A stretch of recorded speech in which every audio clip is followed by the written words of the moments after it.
अस्सलाम वालेकुम and welcome to मेरी पहचान पाकिस्तान। आज जी हमारे साथ बरतानिया के एक बहुत ही फेमस शायर जो है वो मौजूद हैं, डॉक्टर कैसर अब्बास जैदी साहब। इनको हम मेरी पहचान पाकिस्तान में खुशामदीद कहते हैं। थैंक यू वेरी आपकी मच। शायरी आज मैंने सुनी, बहुत मज़ा आया मुझे। कितने सालों से आप शायरी लिख रहे हैं? यही कह सकता हूँ मैं, 100 पुश्त है पेशा है आबास पहगरी। तो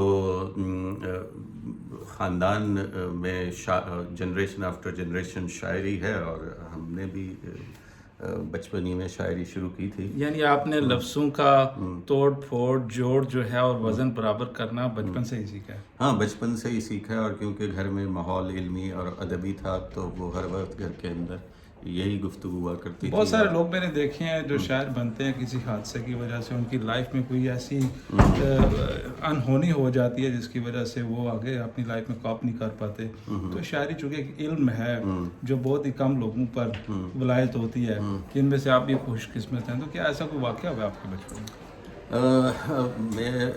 मेरे उसमें तो ज़िंदगी में ऐसा वाक़या नहीं हुआ। मेरा अपना नज़रिया ये है कि फ़नकार किस इंसान के अंदर छुपा हुआ है, बाज़ औक़ात ये रिवील नहीं होता, और कोई हादसा उसको रिवील कर देता है। शायरी हो या कोई और फ़न है, मोजज़ाए फ़न की है खून जिगर से नमूद, तो कोई हादसा उसे महमेज करता है, उसको बाहर ले आता है। एहसास, क्योंकि किसी भी फ़न का एक बुनियादी जुज़ होता है और महारत उसके बाद हासिल होती है। तो ये सफ़र आप सही फरमा रहे हैं कि अक्सर अफराद जो है वो किसी हादसे से ये डिस्कवर करते हैं कि उनके अंदर जितने एक लंबे फ़नकार लंबे छुपा हुआ आपके है। शेर हैं, मुझे लगता है कि इतनी लंबी कोई दास्तान है इनके पीछे। क्या ऐसा कैसा मुमकिन है? हाँ, ये नहीं, अगर आप किसी एक ख़ास वाक़े की बात कर रहे हैं तो ऐसा नहीं है, लेकिन ज़िंदगी क्योंकि इमोशनल तजर्बात का नाम है। इंसान जब अपने बचपन से ज़िंदगी का सफ़र शुरू करता है तो सबसे पहले तो वो मोहब्बत सीखता है ना, माँ से मोहब्बत सीखता कभी है। आपने मोहब्बत की है? मोहब्बत वैसे मेरे मुंह की बात आपने कर दी, मैं अगला सवाल यही कहने वाला था आपसे। तो माँ से तो सभी करते हैं, हाँ, माँ वैसे से कभी सभी आपने करते हैं, मोहब्बत की अपने है? दीन से करते हैं, अपने किसी नबी से इंसान करते से हैं। की है आपने? हाँ, इंसान से मोहब्बत की है। और क्या वो इंसान आपकी लाइफ में अभी है? हाँ, बिल्कुल है। तो मैं उन खुशकिस्मतों से मैं शामिल हूँ कि जिसने जिससे मोहब्बत की उसको पा भी लिया। तो आपने हासिल कर ली और उसके बाद फिर तहरीरें लिखनी शुरू कर दी? हाँ, मैं अक्सर अपनी बेगम से कहता हूँ कि मेरी जो सारी शायरी है उसका महवर जो है वो तुम्हारी ज़ात है।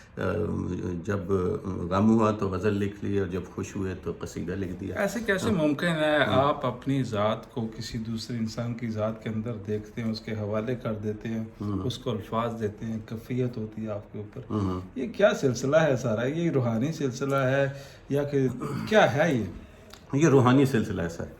अपने मन में डूब कर पाजा सुराग ज़िंदगी, तू अगर मेरा नहीं बनता तो न ना बन, बन अपना तो किसी बन। और का नहीं बनता तो ना बन अपना और तो। ढूंढ रहा है फरंग ऐशे जहाँ का दवाम, वाय तमन्नाए खाम, वाय तमन्नाए खाम। एक इंसान इस ज़िंदगी में अकेला है, और एक रवैया ये है जो आपको फरंग की साइड पे नज़र आता है कि वो इस ज़िंदगी की रंगीनियों में बाबर कभी बारिश को। कभी वस्ल का तजुर्बा किया अपने ज़िंदगी में? वस्ल जो है वो एक ऐसी कैफियत का नाम है कि जिसमें मंतू शुदम मंतू शुदीता कसना कोई अदबादी मंदी गरम तू दीगरी। तो ये रूहानी मिलाप का नाम है। हज़रत मौलाना रूम जलालुद्दीन रूम के बारे में आप काफ़ी इल्म रखते हैं। काफ़ी तो नहीं, अब अगर आदमी मोहब्बत कर सकता हो और तसव्वुफ से ना वाकिफ़ हो, ये मुमकिन नहीं। क्या मोहब्बत जो है वो एक स्पिरिचुअल जर्नी है? बिल्कुल, exactly that's what I was किस मंज़र तक आप पहुँचे हासिल करने के लिए? मैं तो बहुत एक आम और सादा आदमी हूँ। नफ्स मुतमइन्ना तक ही पहुँच सके इंसान तो बड़ी बात होती है। यानी आपको जो मिला आप उस पर राज़ी हो गए? मुतमईन हो सका हूँ। राज़ी और मर्ज़िया की जो मंजिलें हैं वो तो बहुत दूर की बात। यानी आपने जो चाहा आपको लाइफ में वो मिल गया है? जी, जो चाहा वो लाइफ में मिल गया, और फ़िलॉसफ़ी ये है कि जो मिल गया हो उसको भी चाहा जा सकता है। तो ये दो तरफ़ा अमल का नाम है। इंसान जितना ज़िद करता है उतना ही वो अल्लाह ताला से टकराव की पॉलिसी पे कभी कारवाई। कभी ज़िंदगी में आपने हिज्र देखा हो? बिल्कुल, बहुत हिज्र देखा है। कितने साल कितने महीने आप हिज्र में रहे? 10 साल मैं हिज्र में रहा, और उसमें मैं सिविल सर्विसेज में भी रहा हूँ। तो आपकी गुफ्तगू से मुझे लगता है आप बहुत ज़्यादा पढ़े लिखे और किसी अच्छे ओहदे पे रहे हैं। क्या करते रहे हैं शायरी से पहले आप? मैं शायरी तो पहले थी, تعلیم اس کے بعد میں تھی اور MBBS کیا کنگ ایڈورڈ میڈیکل کالج سے میں نے, اور اس کے بعد سول سروسز کا ایگزام 1990 میں پاس کر کے میں سو آپ ڈاکٹر بھی رہے اور ٹیکس آفیسر بھی رہے. ہاں بالکل وہ بھی رہا. تو وہ ایک زمانہ تھا جب میرا مرکز محبت جو تھا وہ کہیں اور تھا انگلینڈ میں, اور میرا جو میری زندگی کا یہ نوکری کا تقاضا تھا میں اسلام آباد میں. اچھا ہجر کی بات ہم کر رہے تھے, 10 سال آپ ہجر میں رہے, کہاں چلے گئے آپ 10 سال؟ میں اس زمانے کیسے گزرے وہ آپ کے 10 دو سال؟ شعر سنانا چاہ رہا تھا کہ ساتھی کوئی راہوں میں میرے ساتھ اگر ہو, چلتا بھی رہوں اور میرا ختم سفر ہو, بکھرے ہوئے لمحوں کو سمیٹوں تو یہ سوچوں, میں شام کو لوٹوں کہیں میرا کوئی گھر ہو. یہ ایک زمانے میں جذبات ہوتے تھے جب میں اسلام آباد میں ہم نے بات شروع کی تھی ہجر کی, وہ جو 10 سال آپ نے گزارے کیا کیفیت تھی آپ کی؟ اچھا میں جاننا چاہ رہا ہوں ڈاکٹر صاحب کہ وہ کیفیت کیا تھی, کیسے آپ کے وہ پل گزرتے تھے, لمحے سالوں برابر, دن نہ کٹن سال برابر, سورج ٹردا نال برابر, تو وہ کیا سلسلہ, کیا کہانی کیا تھی, وہ مجھے بتایا آپ. اچھا اب یہ جو کہانی ہے یہ بہت طویل ہے, اور کسی آپ ایسا کریں اس ہجر کے 5 منٹ کی داستان اور اپنی کیفیت بیان کریں, کیسے تھی وہ؟ میں جو بیان کرنا چاہ رہا ہوں وہ یہ کہ انسان اگر کچھ مرتبہ چاہے مٹا دے اپنی ہستی کو کہ دانہ خاک میں مل کر گلزار ہوتا ہے, تو پہلی چیز محبت کی جو پہلا قدم ہے نا وہ ادب ہے, اور اپنی ذات کو فنا فی ذات کرنے والا مرحلہ ہوتا ہے. تو ایک خواہش ہے جو انسان کرتا ہے اور اس خواہش کو حاصل کرنے کی کوشش کرتا ہے, اور ایک یہ ہے کہ جو چیز آپ کو ہو جاتی ہے, مل جاتی ہے, اس کو ہی اپنی منزل بنا لیتا ہے.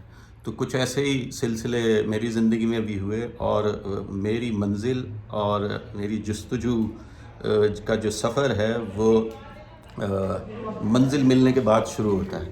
تو یہ ایک میں یعنی دل میں رہنے والوں کی دل نے خواہش کی تو آپ ہجر میں بیٹھ کے ان کو اچیو کر لیا, حاصل کر لیا. ہاں, اور ان دی اینڈ زندگی ایک پیراڈاکس کا نام ہے, جو چیز آپ حاصل کرنا چاہتے ہیں وہ آپ سے دور ہوتی چلی جاتی ہے, جو چیز آپ جس کی جستجو چھوڑ دیتے ہیں وہ آپ کی جھولی میں آ گرتی ہے. تو جب آپ اللہ پر چھوڑ دیتے ہیں اپنی زندگی اور اپنی منزلوں کی جستجو کو, تو جو آپ سوچتے بھی نہیں وہ آپ کو مل جاتا ہے. ڈاکٹر صاحب یہ جو ٹائم آپ نے ہجر میں گزارا ہے, 10 سال کا عرصہ آپ نے گزارا ہے, یہ 10 سال ایک بہت لمبا عرصہ ہے. اس پہ تو روحانی عمل ہوتا ہے انسان کے اوپر, اور اسپرچولی انسان بہت مضبوط ہو جاتا ہے, اس کے ٹاور کے سگنلز بہت اسٹرانگلی کمیونیکیٹ کرتے ہیں. تو آپ کے جو 10 سال کے وہ جو سگنل تھے وہ میں ابھی آپ کے زبانی سن رہا ہوں کہ وہ کامیاب ہوئے, وہ سکسیزفلی ڈیلیور ہو رہے, آپ کو اچیو ہو گیا. ہاں نہیں, تو 10 سال کی مشقت کے بعد آپ کو کیسا لگا جب آپ کی شادی ہوئی ہے, جب آپ کو محبت مل گئی؟ ہاں نہیں, میری شادی پہلے ہوئی ہے, محبت بعد میں ہوئی ہے. تو وہ کوئی مطلب ہے کہ ایسا پرائیویٹ جب کوئی سیٹنگ ہوگی تو انشاءاللہ اس پہ زیادہ گفتگو ہوگی. بہت شکریہ جی. ایسی بہت ساری کہانیاں, 10 سال کا ہجر, محبت, شاعری, پوئٹری رائٹ کرنا اور اس کو دنیا تک پہنچانا, اور اپنے آپ کو بڑا خوش قسمت سمجھنا جب 10 سال کے بعد لا حاصل کو حاصل کر لیا. اس طرح کی بہت ساری کہانیاں آپ کے لیے لے کے آتے رہے گی. آپ دیکھتے رہیے K2 نیوز.